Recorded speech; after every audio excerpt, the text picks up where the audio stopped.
Last video में हम लोगों ने देखा था कि डिबेंचर्स कैसे पार वैल्यू पे इशू किए जाते हैं। ठीक है, पार वैल्यू क्या होती है इसके बारे में भी समझा था और कुछ जनरल एंट्रीज देखी थी कि जब अमाउंट रिसीव होता है लमसम में तो क्या जनरल एंट्री होती है और जब अमाउंट रिसीव होता है इंस्टॉलमेंट में तब क्या एंट्रीज होती हैं। ठीक, ये हमने किस में देखा था? डिबेंचर्स जब इश्यू होते हैं फॉर कैश। क्लियर है? अभी हम लोग किसी अदर चीज़ के लिए या कोलेट्रल सिक्योरिटीज़ के लिए नहीं देख रहे हैं, अभी केवल कैश के लिए देख रहे हैं जब डिबेंचर्स को कैश के लिए इशू किया जा रहा है। ठीक है, तो आइए, कल हम लोगों ने पार वैल्यू पढ़ी थी, आज हम लोग पढ़ेंगे issue of debentures at premium value. ठीक है, debentures are said to have been issued at premium when the issue price of a debenture is more than the nominal या face value of debenture। जो debenture को जब premium पे issue किया जाता है तो इसका मतलब क्या होता है कि डिबेंचर्स की फेस वैल्यू या नॉमिनल वैल्यू है, जब डिबेंचर को उससे ज़्यादा पे इशू किया जाता है तो इसको बोलते हैं डिबेंचर्स इशू ऑन या एट प्रीमियम। क्लियर है ये? ठीक है, if the question does not specify when the premium is called to be paid, it is assumed to have been called along with the allotment money. अब मान लीजिए question में दिया हुआ है कि प्रीमियम पे है, जो डिबेंचर इश्यू हुआ है वो प्रीमियम पे इश्यू हुआ है और क्वेश्चन में हमें ये स्पेसिफाई नहीं किया गया है कि इंश्योरेंस जो प्रीमियम जो है वो कहाँ पर रिसीव हो रहा है या पे किया जाना है या रिसीव करना है, तो उसको हम अलॉटमेंट मनी के साथ लेते हैं या पे करते हैं। क्लियर है?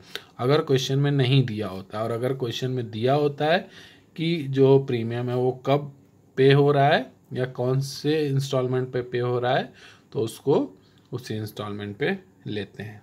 क्लियर है ये सबको?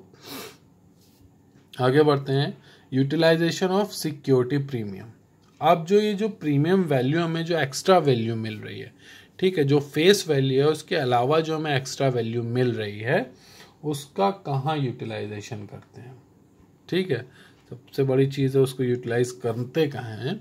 The amount of security premium reserve account is utilize for the purpose specified in section 52 sub section 2 of companies act 2013। तो जितने भी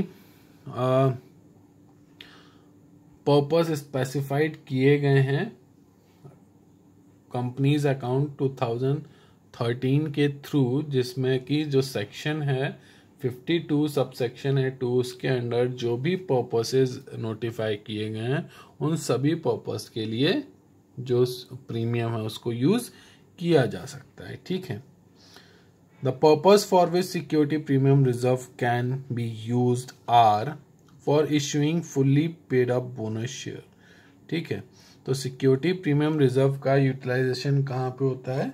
सबसे पहला होता है फुल्ली पेड बोनस शेयर्स को इशू करने में, दूसरा होता है for writing of preliminary expenses.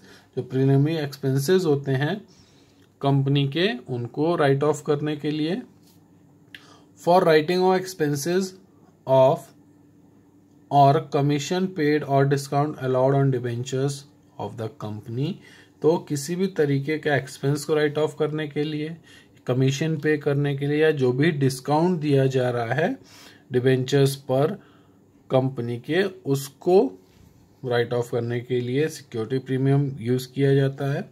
For providing premium payable on the redemption of redeemable preference shares or debentures of the company। तो जो सिक्योरिटी प्रीमियम होता है इसका यूज कहाँ करते हैं कि जो भी प्रेफरेंस शेयर्स होते हैं या जो डिबेंचर्स होते हैं कंपनी के जब रिडीम होते हैं, ठीक है, उस टाइम पे सिक्योरिटी प्रीमियम का यूज किया जाता है। For purchase of own share और सिक्योरिटीज ऑफ द कंपनी, अपने ही शेयर्स या सिक्योरिटीज को परचेज करने के लिए कंपनी सिक्योरिटी प्रीमियम का यूज करती है। क्लियर है ये सबको? अच्छा, ये जो यूटिलाइजेशन ऑफ सिक्योरिटी प्रीमियम है ये सेम शेयर्स के तरीके ही होता है, उसमें भी जो टेबल होती है उसके अकॉर्डिंग जो भी पर्पस दिए जाते हैं उनमें ही सिक्योरिटी प्रीमियम का यूज़ किया जा सकता है, अलग से कहीं यूज़ नहीं किया जा सकता है। ठीक है, तो इसी तरीके से इसमें भी ये होता है। क्लियर है?